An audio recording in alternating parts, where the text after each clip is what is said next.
So today we're going to pull back the curtain on something that's absolutely critical to our financial world, but you probably never see it. We're talking about insurance underwriting. You know, it's the engine that's deciding who gets coverage, for how much, and what it's going to cost. But how does this whole high-stakes game actually work? Well, let's dive in and find out. You know, it really all boils down to this one big question. I mean, think about it for a second. An insurance company makes a promise, a legally binding one, to pay for something in the future that, well, it might never even happen. Or it could happen tomorrow. So how on earth do they manage that kind of uncertainty? It's this incredible balancing act, right? A super calculated gamble on what the future holds. Okay, so here's what we've got on tap. We're going to start with that basic insurance gamble. Then, we'll see how data just completely changed the whole game. After that, we'll look at the algorithms that are really driving things now, see how they handle some extreme cases, and then we'll take a peek into the future of risk. All right, let's jump right in. Section 1, the insurance gamble. Before we can even touch on all the modern tech, we've got to get a handle on the basic rulebook, you know, the one that's been guiding insurance for centuries. So, at its absolute core, this is what underwriting is all about. An insurer takes an applicant, and that could be you, your car, your house, anything really, and basically puts them under a magnifying glass. And they're trying to make two huge decisions. First, can we even cover you? And second, what's a fair price for that risk? I mean, this single judgment call, it's the bedrock of the entire industry. Okay, now let's get into our second section, the power of data. See, for the longest time, underwriting was kind of part art, part gut feeling based on experience. But now, oh man, in the modern era, data is the high-octane fuel for this engine, and it has totally rewritten the rulebook on how we look at risk. And this really shows you that huge shift perfectly. I mean, we've gone from a world where underwriting felt more like an art form, right? It was all about an individual's judgment, their experience. But now it's way more of a science. The new way is all about the numbers, it's quantitative, it's about finding patterns in massive amounts of data, which makes the whole process faster and way more consistent. But here's the thing, not all data is created equal, not by a long shot. For data to be really powerful, it's got to be accurate, right? It has to be verified. It also has to be relevant, like the perfect puzzle piece for the risk you're looking at. And the big one, scale.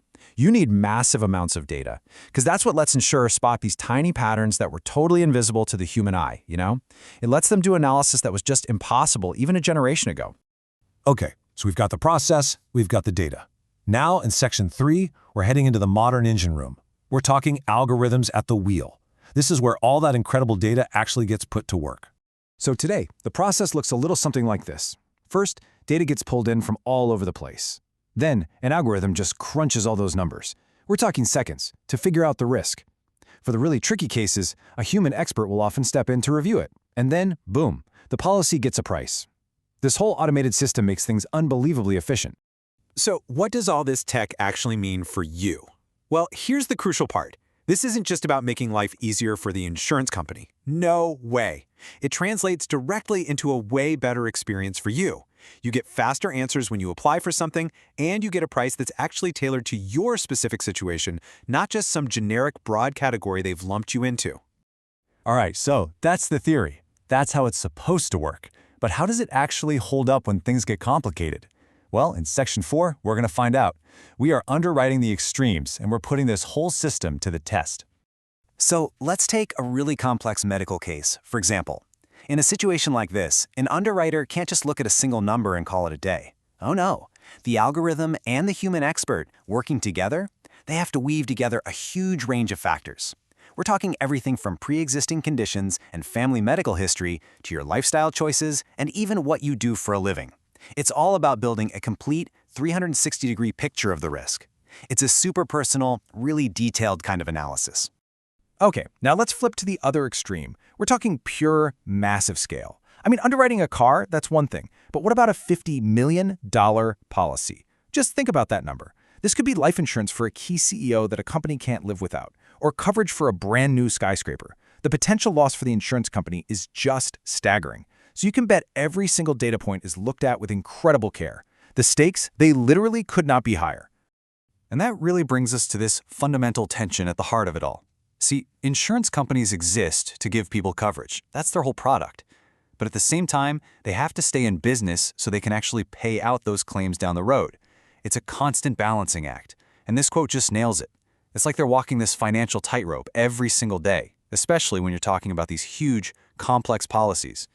You know, that whole balancing act leads us perfectly into our final section here, the future of risk.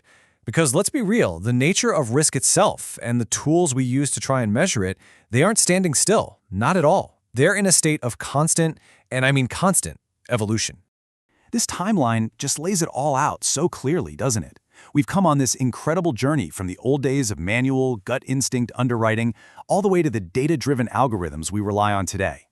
But here's the exciting part. We are right on the edge of the next massive leap.